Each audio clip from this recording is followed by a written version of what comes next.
बिस्मिल्लाहिर्रहमानिर्रहीम। अस्सलाम वालेकुम। आज बहुत इम्पोर्टेंट मौजू के साथ हाजिर हुए आपके पास। मौजू है स्वीडन में जो कुरान की बेहुरमती की गई है, उसके ऊपर हम बात करेंगे कि ये बार बार क्यों हो रहा है और ये स्वीडन और नॉर्वे जैसे मुल्कों में ज़्यादा क्यों हो रहा है, इसकी वजह क्या है और मुस्लिम उम्मा का इस पर क्या रिएक्शन है, इस पर बात करेंगे। तो कुछ फैक्ट सामने रखते हैं कि रिसेंटली जो ये वाक़या हुआ है, वो वाक़या किया है एक सलमान मोमिका नामी बंदे ने, जो कि स्वीडन में रहता है, लेकिन बेसिकली वो एक इराकी रेफ्यूजी है और जो कि स्वीडिश भी नहीं है। और ये वाक़या उसने किया है जून की 28 तारीख को स्वीडन के कैपिटल के स्टॉकहोल्म सेंट्रल मॉस्क के सामने ये वाक़या हुआ है। पुलिस प्रोटेक्शन के अंदर ये वाक़या हुआ है। कुरान पाक की बेहुरमती की गई है, कुरान पाक को जलाया गया है और बहुत नाज़ेबा हरकत कुरान पाक के साथ की गई है। इससे तमाम मुस्लिम उम्मा के एहसासात मजरूह भी हुए हैं और मुसलमानों का पूरी दुनिया में एक रिएक्शन भी आया है। तो इस पे बात करेंगे। फैजान भाई, आपसे कुछ कमेंट्स ही चाहते हैं कि ये वाक़या क्यों होते हैं, इनकी वजह क्या है और ये बार बार क्यों हो रहे हैं। सर ये तो आप समझ सकते हैं कि ये इंटरनेशनली एक साजिश है मुसलमानों के खिलाफ, उनको भड़काने के लिए, ताकि जो तसलसल चल रहा है दुनिया के अंदर, स्मूथ लाइफ गुजर रही है तो डिस्टर्ब हो जाए। सीधी सीधी बात है। अब एक ईद का मजमा है, लोग नमाज पढ़ रहे हैं, खुशी का दिन है मुसलमानों के लिए, और मुसलमान खुशी मना रहे हैं क्योंकि उनके कुरान ने उनको कहा और उसी कुरान की बेहुरमती की जाए, और ऐसे मुल्क में और ऐसा शख्स करे कि जो उस मुल्क का बाशिंदा भी नहीं है, रिफ्यूजी है। मतलब इतनी हिम्मत कैसे आ सकती है, आप खुद सोच सकते हैं।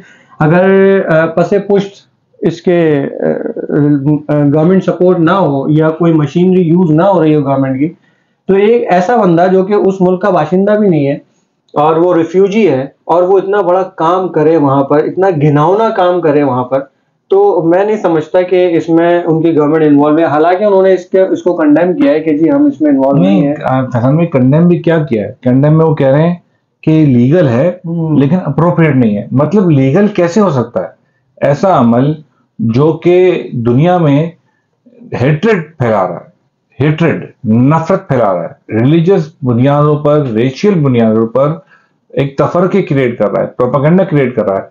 आर्टिकल 20 और जिनेवा कन्वेंशन ऐसे एक्शंस की नफी करता है और कहता है कि कानूनन ऐसे एक्शंस अलाउड नहीं होने चाहिए। फिर क्यों यूरोपियन यूनियन और बाकी मुल्क इसकी तरदीद नहीं करते, इसको कंडेम नहीं करते सही तरीके से कि लॉ बने जो लॉ ऐसे एक्शंस को रोके। आपको पता है कि स्वीडन पुलिस जो है वो बहुत कोशिश करती है कि ऐसे एंटी कुरान डेमोन्स्ट्रेशंस को रोके, लेकिन जो स्वीडन की कोर्ट है वो रूल आउट करती है और वो कहती है कि फ्रीडम ऑफ एक्सप्रेशन जो है उसको आप रोक नहीं सकते। हालांकि ये जायज नहीं है भाई। देखें, चाहे वो किसी की भी हो, हम क्योंकि हम मुसलमान हैं, हमारे कुरान है भाई, बाइबल भी हो सकती है, खुदा ना खास्ता अल्लाह ना करे। उसकी वजह ये है कि देखें, ये जितनी भी रिलीजियस होली बुक्स हैं तो इनकी बेहुरमती नहीं होनी चाहिए, और ये हर जंगें भी स्टार्ट हो सकती हैं। बिल्कुल हो सकती है, इससे जंगें स्टार्ट हो सकती हैं। एक इराक में रिएक्शन भी आया है, इराकी जो आवाम थी उन्होंने स्वीडन काउंसुलेट पे दावा बोल दिया।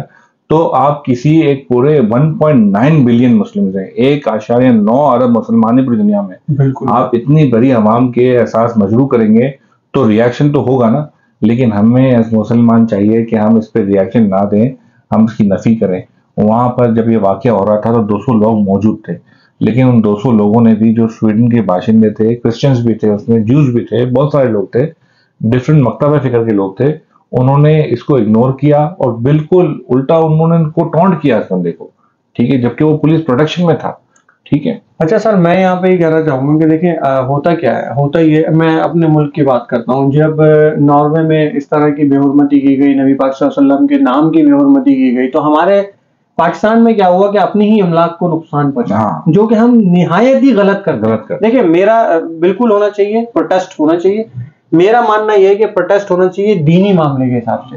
प्रोटेस्ट क्या होना चाहिए सर? देखिए, पूरे रोड्स पे जो आप निकल रहे हैं, उस रोड्स पे आप क्या करें, ब्लॉक नहीं करें। ब्लॉक किस वे में करें भाई? आप सब कुरान पढ़े, सबसे अच्छा प्रोटेस्ट ये है कि सब कुरान पढ़े, रोडों पे निकल के कुरान पढ़े, ताकि ये उन्हें पता चले कि तुम जितना इसकी बेहुरमती करोगे हम उतना इसे पढ़ के फैलाएंगे, उतनी इज्जत देंगे, पीस के साथ प्रोटेस्ट करेंगे। अभी इराक में ऐसा ही हुआ। इसको कुरान की अहमियत को डेमोन्स्ट्रेट करने के लिए इराकी फुटबॉलर्स ने मैच शुरू होने से पहले कुरान को अपने हाथ में लिया और उसके बाद मैच स्टार्ट हुआ। तो हम ये जरूरी है कि हम अमन के साथ ही जो करें चीजें करें।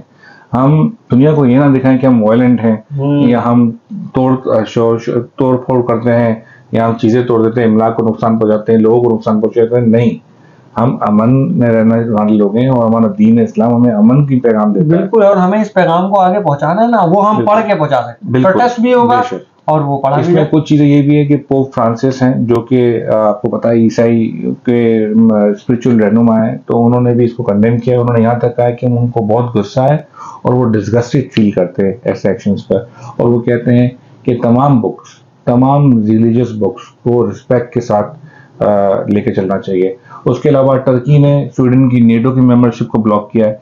तो लीगली जो मुल्क जो कर सकते हैं उस तरह से कंडेम करते हैं, इसी तरह से लीगली पाकिस्तान को भी चाहिए कि कंडेम करे। स्वीडन को कंडेम जरूर किया है, लेकिन कंडेम करने का तरीकेकार कोई मौसर होना चाहिए, जिसमें एटलीस्ट आप ताल्लुकात में कुछ काम करें, उनको कंडेम करें। अब देखें ना, अब इतने लोकल लोगों ने डिसमिस किया उसको। ये एक चाल होती है बेसिकली आपको इन्वॉल्व करने की, ठीक है।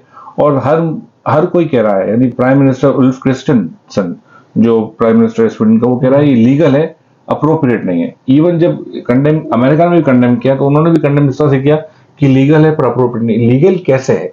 तो हम सबको चाहिए, तमाम मुस्लिम ममालिक को चाहिए, OIC को चाहिए कि आर्टिकल 20 को इन्फोर्स कराएं जिनेवा कन्वेंशन के, जिसमें क्लियरली लिखा हुआ है कि ऐसा कोई भी एक्ट जो प्रोपेगेंडा करता है, रिलीजियस बेसिस पे, रेशियल बुनियाद पे नफरत फैलाता है, वो कानून के खिलाफ है। तो ऐसे कानून साजी करना, स्वीडन पे प्रेशर दिया जाए कि ऐसी कानून साजी करे जिस कानून साजी के मोहताज हो जाएगी स्वीडन की जो कोर्ट्स हैं, और उसी कानून के मुताबिक फैसला करेंगे। सर स्वीडन ही नहीं, पूरा यूरोपियन यूनियन जो है ना उसको बिल्कुल करे।